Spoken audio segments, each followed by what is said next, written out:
In Part 1, we reset the drive to factory default and reset the soft PLC to factory default. We then set up the motor parameters, built a Pump Genius for our specific drive, and downloaded it to the drive. In this video, we'll configure the parameters for the Pump Genius.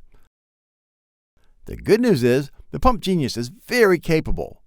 The bad news is that means there's a lot of parameters to configure. But the good news is WLP has a Pump Genius wizard that walks us through it one little step at a time.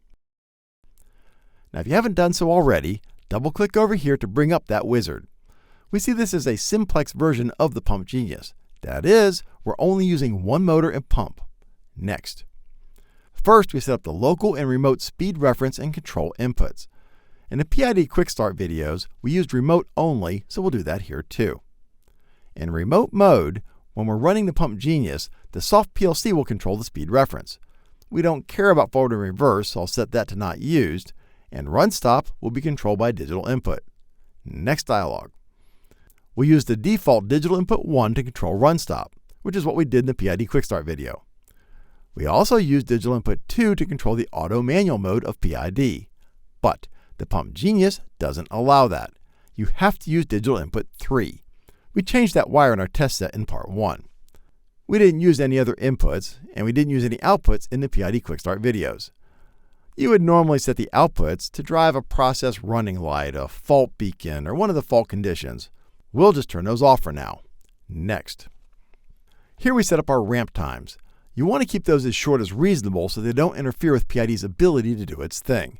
In the Quick Start videos, we used 0.2 seconds, which was something you would probably never use. But we'll do that here to keep things as similar as possible to those Quick Start videos. Also, as we explained in the PID Quick Start videos, these min and max values are really important. Mostly, make sure the min speed is a little above where the pump stops pumping, and the max speed is the motor speed that maxes out your sensor. This is what we used in the PID Quick Start videos. You can watch those videos to find out why. Next. The process variable is coming in on analog input 1. Next. Tell analog input 1 that he's the process variable. We're using a 0 to 10 volt sensor, our units are PSI, and we'll use 1 decimal point.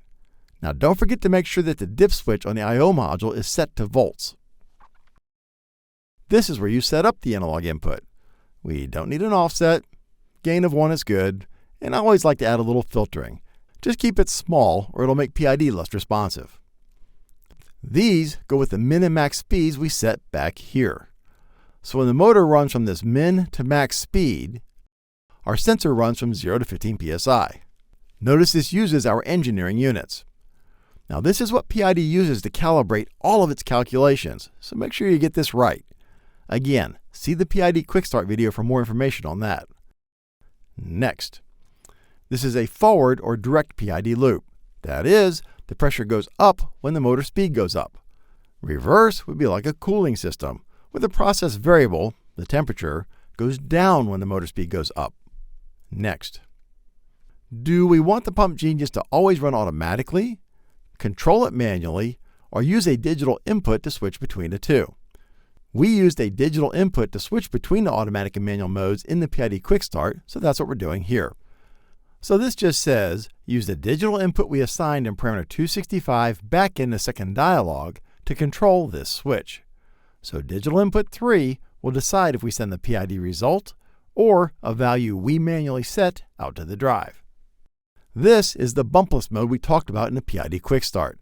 We'll leave that off again, but in most applications, you'll usually want to enable it. Check out the bumpless videos to learn more about that.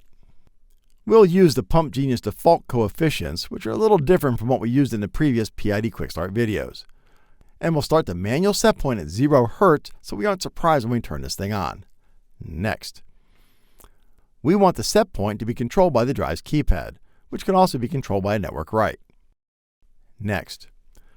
We want to use the same 6 psi set point as the Quick Start. Again, that's in engineering units.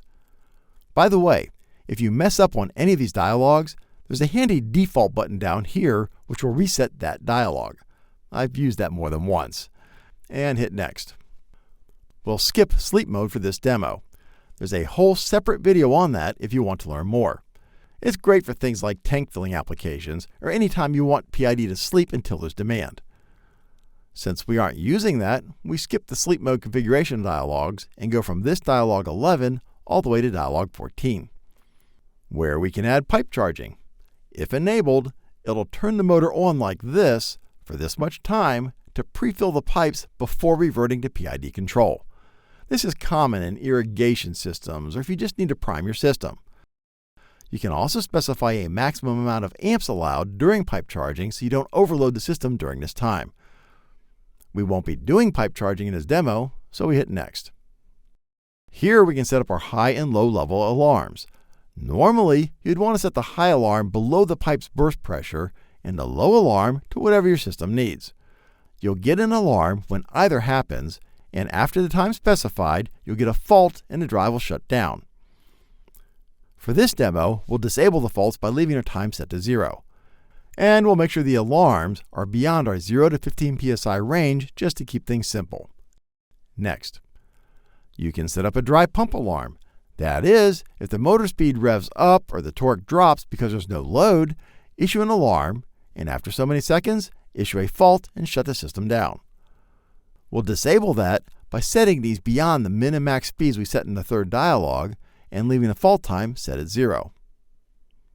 You can also have an external sensor, maybe something that's detecting low suction, for example, and if that sensor, which is normally closed, opens, then you get an alarm and sometime later get a fault that shuts the system down. We'll leave that disabled. You can also do that with an analog input. We'll skip that too, which allows us to skip over a few more dialogs. You can derag the pump on startup, a digital input, or if clogging is detected. Deragging automatically reverses the motor to clean off the impeller.